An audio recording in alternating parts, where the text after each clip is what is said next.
안녕하세요. 2월 5일 아침 묵상 시작합니다. 오늘 본문은 마태복음 10장 16절에서 33절 말씀 함께 보겠습니다. 자, 어제 우리는 예수님께서 제자들에게 천국 복음을 전파하도록 갈릴리 지역에 전도 여행을 보내시는 것을 보았습니다. 그렇게 전도 여행을 가는 제자들에게 예수님께서는 특별한 가르침을 주시는데요. 이 가르침들은 오늘날 예수님을 따르는 그리스도인들에게도 매우 필요한 가르침이죠. 자, 우선 16절을 보겠습니다. 보라, 내가 너희를 보냄이 양을 이리 가운데 보냄과 같도다. 그러므로 너희는 뱀같이 지혜롭고 비둘기같이 순결하라. 자, 예수님께서 제자들을 전도 여행에 보내시면서 양을 이리 가운데로 보내는 것 같다고 말씀하십니다. 자, 양이 이리 가운데 있으면 어떻게 될까요? 예, 잡아먹히기 십상이겠죠. 자, 예수님을 믿지 않는 세상 속에서 복음을 전하는 것은 그만큼 반대가 많고 위험할 수 있음을 의미합니다. 자, 우리가 사는 미국이나 한국은 예수님을 따르고 복음을 전하는 것이 다른 나라들보다 상대적으로 덜 위험하지요. 그럼에도 불구하고 복음을 전할 때 사람들의 반대를 직면하는 것은 늘 있는 일입니다. 요즘은 미국이나 한국이나 다를 바 없이 차별금지법 같은 법안을 상정해서 복음을 전하지 못하도록 막으려고 합니다. 미국과 한국이 이럴 정도이면 중국이나 이슬람권에서 복음을 전하는 것은 감옥에 갈 각오나 혹은 순교할 각오를 하고 전해야 한다는 것이죠. 자, 복음에 반대하는 세상에 이 복음을 전하는 자들이 가져야 할 자세에 대해서 예수님은 두 가지 사항을 말씀하시죠. 뱀같이 지혜롭고 비둘기같이 순결한 것입니다. 뱀처럼 지혜롭다는 것은 뱀처럼 간사하거나 간교하다는 의미가 아니라 여기서 지혜롭다는 것은 신중하다는 의미입니다. 악한 세상에 나가서 복음을 전할 때 우리가 신중하게 처신해야 함이 필요하다는 의미이죠. 비둘기처럼 순결하라는 말은 복음의 메시지를 타협하거나 악한 세상에서 죄에 빠지지 않아야 함을 뜻합니다. 우리는 이 둘을 겸비해야 합니다. 17절부터 22절, 23절까지는 제자들이 천국 복음을 전할 때 발생할 수 있는 핍박에 대해서 어떻게 대처할지에 대해 말씀해 주고 계시죠. 17절과 18절을 읽겠습니다. 사람들을 삼가라. 그들이 너희를 공회에 넘겨주겠고 그들의 회당에서 채찍질하리라. 또 너희가 나로 말미암아 총독들과 임금들 앞에 끌려가리니 이는 그들과 이방인들에게 증거가 되게 하려 하심이라. 예수님의 천국 복음을 전할 때 사람들은 제자들을 핍박할 것입니다. 핍박이란 예수님 때문에 또는 복음 때문에 당하는 고난을 말합니다. 자, 어떻게 핍박을 당할까요? 일단은 공회에 넘겨집니다. 공회란 유대인들 가운데서 일어나는 작고 큰 문제들을 조정하는 지방 법원 같은 역할을 했습니다. 초대교회에서는 주로 이 공회에서 많은 핍박이 일어났죠. 주로 이들은 채찍질로 벌을 주었는데요. 주로 회당에서 이런 일들이 자행되었습니다. 그리고도 이렇게 채찍질을 받고도 계속 복음을 전하면 유대인들은 이 총독과 임금들 곧 이방인 통치자들에게 고발해서 이 복음을 전하는 자들을 원천적으로 금지시키려고 했습니다. 왜냐하면 총독과 임금들만이 사형을 명할 수 있는 권한을 가졌기 때문입니다. 그러나 이렇게 사람들 앞에서 채찍을 맞고 이방인 통치자들 앞에서 변론을 하는 것은 또 다른 복음 증거의 방법이었습니다. 이 법정에 서서 그들이 고발하는 이유에 대해서 일반 청중들 뿐만 아니라 통치자들 앞에서 담대하게 왜 우리가 이렇게 고발을 당했는지 이 복음을 전할 수 있기 때문입니다. 후일에 많은 그리스도인들이 이러한 고난을 경험하지요. 흥미롭게도 이 순교자라는 이 영어의 마러라는 이 뜻은 증인 혹은 증거라는 헬라어 마루투스에서 나왔다고 합니다. 19절과 20절을 계속해서 보겠습니다. 너희를 넘겨줄 때에 어떻게 또는 무엇을 말할까 염려하지 말라. 그때에 너희에게 할 말을 주시리니 말하는 이는 너희가 아니라 너희 속에서 말씀하시는 이 곧 너희 아버지의 성령이시니라. 자, 핍박을 당해 법정에 섰을 때 죄를 만들어 거짓으로 고발하고 복음을 전하지 말라고 협박할 때에 어떻게 또는 무엇을 말할까 염려할 필요가 없다라고 말씀하시죠. 이 말은 우리가 묵묵히 벌을 받으라는 말이 아닙니다.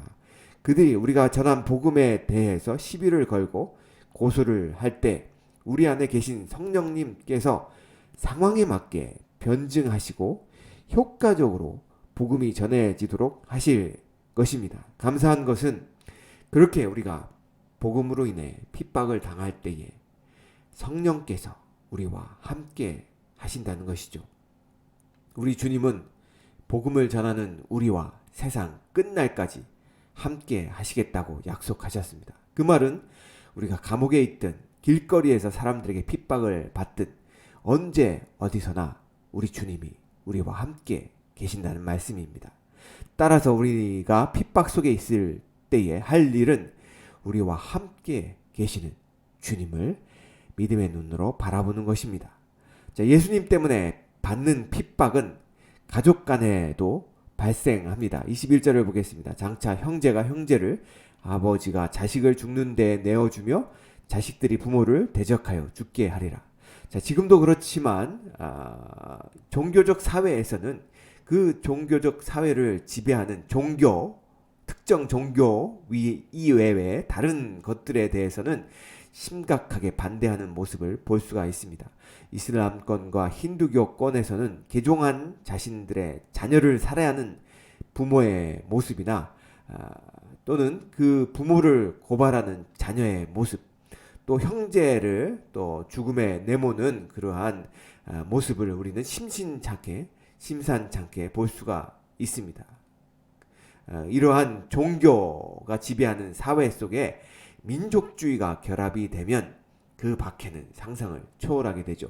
22절은 예수님 때문에 모든 사람들로부터 받게 될 증오를 끝까지 견뎌야 한다라고 말씀하십니다. 22절입니다. 또 너희가 내 이름으로 말미암아 모든 사람에게 미움을 받을 것이나 끝까지 견디는 자는 구원을 얻으리라. 자, 10여 년 전에 인도 오리사라는 주에는 기독교인들을 향한 힌두교들의 조직적인 박해가 있었습니다. 이 교회를 포함해서 기독교인들의 600가구가 방화를 입었고 100여 명의 그리스도인들이 참수나 매질이나 휘발유를 통한 화형 등을 통해 길거리에서 그들이 기독교인이라는 이유 하나만으로 무참히 죽음을 당했습니다.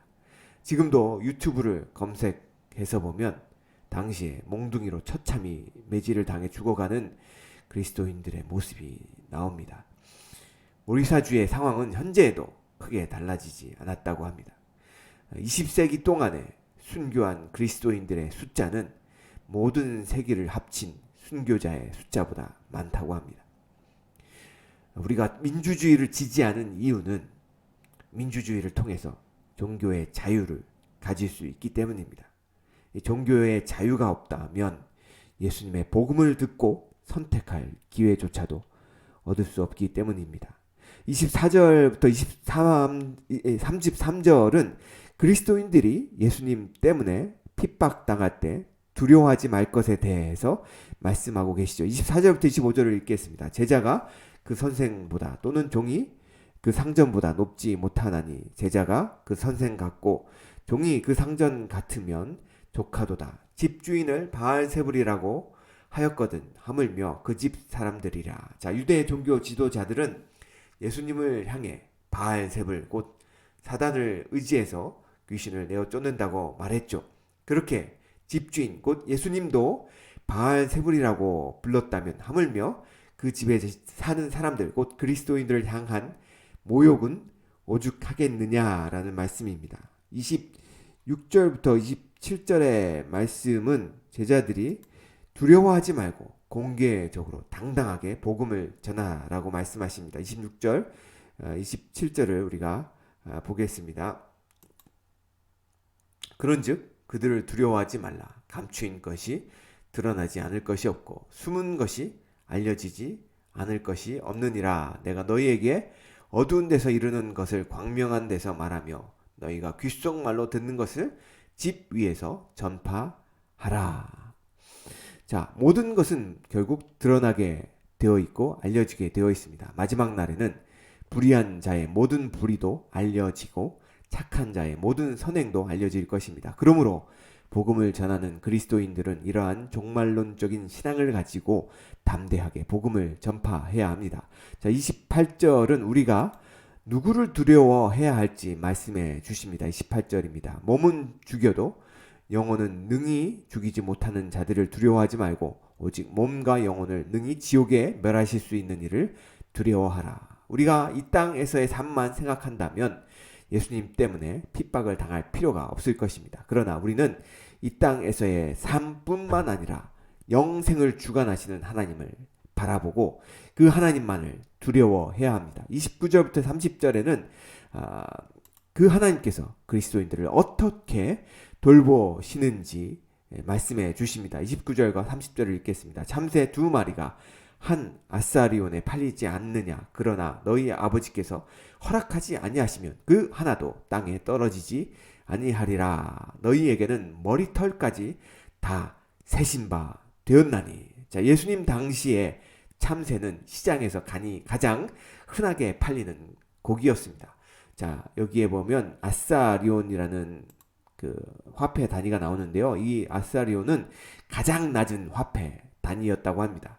그런데 참새는 너무나도 흔해서 한 마리도 아니고 두 마리가 한 아사리온에 팔린다고 합니다. 그런데 하나님께서는 그런 참새의 생명도 돌보십니다. 그에 반해서 우리를 향한 하나님의 관심은 참새와는 비교할 수 없습니다. 왜냐하면 하나님께서는 우리의 머리털까지도 다 세고 계실 정도로 우리를 귀하게 여기시기 때문입니다. 그러니 아무리 핍박과 박해 속에 있을지라도 31절에 두려워하지 말라. 너희는 많은 참새보다 귀하니라 라고 예수님은 말씀하고 계십니다. 마지막으로 32절과 33절을 읽겠습니다. 누구든지 사람 앞에서 나를 시인하면 나도 하늘에 계신 내 아버지 앞에서 그를 시인할 것이요. 누구든지 사람 앞에서 나를 부인하면 나도 하늘에 계신 내 아버지 앞에서 그를 부인하리라. 자, 우리는 예수님을 믿기 때문에 구원을 받고 영생을 얻습니다. 그 의미는 우리가 예수님을 믿고 따르는 신앙을 우리의 사적인 영역에서 뿐만 아니라 공적인 영역에서도 보여줘야 한다는 것입니다. 곧 사람들 앞에서도 예수님은 나의 구주와 주님이시라고 고백하는 고백적 신앙의 삶을 살아야 한다는 것이죠. 그로 인해 우리가 불이익을 당하고 심지어 박해를 당할지라도 그렇게 해야 합니다. 사랑하는 성도 여러분, 예수님을 믿는다는 것은 십자가에 달리신 예수님처럼 우리도 핍박을 받을 수 있다는 것을 의미합니다. 그러나 그것이 끝이 아니죠. 생명의 부활로 다시 사신 예수님처럼 우리도 부활하여 영원한 생명을 누릴 영원한 세상에 대한 소망을 가지고 있습니다. 자, 오늘 본문을 정리해 보겠습니다. 복음을 전할 사명을 가진 성도들이 우리를 핍박하는 세상 속에서 가져야 할 세 가지 자세를 우리가 나눠 보겠습니다. 첫째는 32절과 33절의 말씀처럼 소망입니다. 하나님께서 끝날에 나를 안다고 하시며 나를 영원한 처소로 인도하실 것에 대한 소망입니다. 그 영원한 생명에 대해 소망하는 자세를 우리는 가져야 하지요. 두 번째는 22절에 끝까지 견디는 자는 구원을 얻으리라는 말씀처럼 인내입니다. 많은 성도들이 능력을 원하고 은사를 사모하지만 이보다 더 중요한 것은 인내입니다. 왜냐하면 인내를 통해 그 사람의 믿음이 연단되며 참 믿음이 드러나기 때문입니다. 마지막으로 30절 말씀처럼 우리의 머리털까지도 세시는 하나님의 사랑에 대한 확신을 가져야 합니다. 자, 이렇게 믿음과 소망과 사랑을 가진 자만이 예수님이 주시는 평안을 누릴 수 있습니다. 요한복음 16장 33절에서 예수님은 이렇게 말씀하십니다. 이것을 너희에게 이름은 너희로 내 안에서 평안을 누리게 하려 함이라. 세상에서는 너희가 환난을 당하나 담대하라. 내가 세상을 이기었노라. 아멘. 기도하시겠습니다. 오 주님, 사람들의 외면과 핍박이 두려워서 복음을 담지 못하는 저희의 입술과 행실이 너무나 부끄럽게 느껴집니다. 저희 속에서 말씀하시는 성령님을 의지하게 하시고 어디서나 누구에게나 주님을 시인하게 하시며 복음을 전하게 하옵소서. 세상의 미움과 박해를 이상히 여기지 말게 하옵시고 다시 오실 주님을 바라보며 담대히 견뎌내는 우리 그리스도인들이 될 수 있도록 축복하여 주시옵소서.